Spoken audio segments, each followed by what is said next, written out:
There was a monumental referendum vote in the UK on Thursday asking UK voters should they leave the European Union. And the UK indeed did vote to leave the European Union. Now, before I get into all the potential consequences of the Brexit, I'm going to start off by talking about what motivated this referendum to even take place. And then, of course, what were the arguments on both sides of this very divisive debate in the UK. So obviously, most of you guys know what the European Union is, but for those who might not, it's a group of European countries who coordinate together for the free movement of people and goods. So they share a lot of the same EU mandated laws and regulations. And certain sets of countries inside the EU, they basically have no internal borders, meaning that people can just move freely from country to country inside what's called the Schengen area. And then, of course, many of the EU countries, they also share the same currency. Of course, it's called the euro. Now, the UK, they've largely refrained from all this extra EU bonding. They're not part of the Schengen area, so of course they have their own sovereign borders. And of course the EU has its own currency, the pound. But having to follow all of these European Union laws and regulations, and then having to take in an unlimited amount of migrants from other EU countries, it's pissed off many people inside of the United Kingdom. So on the Leave side, it was fueled by a lot of far right-wing groups. For example, the far right-wing UK Independence Party. They were in favor of leaving the European Union. The more far-right anti-establishment factions of the ruling Conservative Party. They were in favor of leaving the European Union. And these people were basically arguing this. Look, we're sick of having to follow these redonkulous EU regulations. For example, people can't recycle tea bags. That's an EU regulation. Little kids can't blow up balloons. That's an EU regulation. But even the less petty regulations and simply freedom to dictate trade policy. Many in the UK want a more protectionist trade policy. That's something I agree with. They don't want the free movement of goods and people. If you're shipping some BMWs from Hamburg to London, many in the UK want to slap a big, fat, juicy tariff on that thing. But part of being in the European Union is that you have to follow many sets of rules and regulations, from the more petty and annoying ones to the more serious ones, like the fact that you must allow free trade with other European Union countries. But another huge part of their argument was, again, this growing anxiety about immigration. You're finding the same sort of thing over here and in a lot of other Western countries, and I'll touch on that later in the video. So again, being part of the EU is that you must allow an unlimited number of migrants from other EU member countries.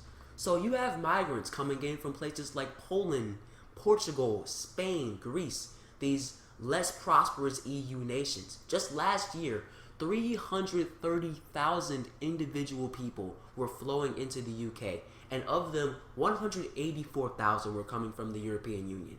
So what the Leave campaign kept on preaching is that these dirty migrants, they're taking jobs, they're lowering wages, they're detrimental to the economy. And what did I say last time I came out here about Trump? The far right all over the world, they have been scapegoating anybody except the elite for decades. Over in the UK, it's no different. The working and the middle class is being screwed over there as well. So what do you blame their struggle on? The newcomers, the dirty, floor-scrubbing migrants. Look at them taking your jobs and lowering your wages. Aren't you struggling enough? Stop the flow of migrants and leave the EU. And if you strike up enough fear about these dirty migrants, you get a situation like this. Now, one last part of the whole Leave argument was the simple fact that the EU financially has been pretty freaking unstable. You look at the situation in Greece and all these ridiculous austerity policies from the EU. These EU economies have been suffering greatly, thanks in large part to the policies of the EU. So in the eyes of many in the UK, why continue to be tied to this unstable and volatile group economically? Alright, so let's get to the actual vote. 52% of the UK voted to leave the European Union, with 48% voting to remain. However, large majorities in Scotland and Northern Ireland voted to remain in the EU. That's starting to stir up more talk about Scotland separating the UK and the unification of Ireland. Lord Jesus! Now let's get to the economic consequences of the UK separating from the EU. And this right here was really the crux of Remain's argument. You know, there could be huge economic consequences of this down the road, and we're starting to already see some of them manifest. So, part of being in the EU, as I said, is this huge free trade zone where goods can flow without much restriction from one country in the EU to another. Well, Now that the UK is breaking apart from the EU, all of these trade settlements with the UK and other countries, they have to be renegotiated. And that right there is a problem. Not only does that put the flow of goods between the UK and across Europe at jeopardy, that hurts every other part of the UK's economy, because now foreign investors and companies will become much more reluctant to invest in the UK, and they might want to allocate its resources to other nations. This right there will hinder the UK's economic growth, and ultimately, according to many economists, lead to a recession in that country.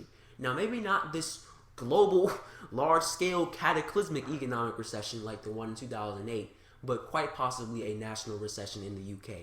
Now, I talked about the uncertainty with foreign investors and companies. Yeah, we're already starting to see that manifest. Look at the stocks across Europe. They plummeted. Even here in America, the Dow Jones average dropped over 600 points in one day. Now, the stock market plummeting, let's be real, that does not mean much to many people. But as I said down the road, uncertainty in the market and uncertainty about the UK and EU trading together, that will definitely pose a problem for the UK economy and perhaps the world economy in general. So, bottom line, if I were in the UK and I had the opportunity to participate in this vote, I would have definitely voted to remain in the European Union. Yeah, the Leave campaign made some valid points. The EU's regulations should definitely be more flexible country to country, especially on the issue of trade. But for me, that is not reason enough to now put your entire economy and the world's economy in jeopardy. It's a disproportionate reaction, and it was driven in many aspects by the far right's fear-mongering in the UK. All this nonsense about immigration, it's pointless. Immigrants in the UK, and in the US for that matter, they are both extremely beneficial to the economy, and without them and their contributions, both of our economies will take a major hit. Those are facts. So as I said, the issues about EU regulations can be negotiated, but to drive your economy into such an unstable and exposed place is purely ridiculous. Now, I want to make this last point right here, and it's extremely important, not just for people in the UK or in the US, but across the entire globe. Populism in general is starting to win over in the minds of the people. The elite have screwed the entire world over for generations. Income and wealth inequality isn't just a US problem or a UK problem, it's a global problem.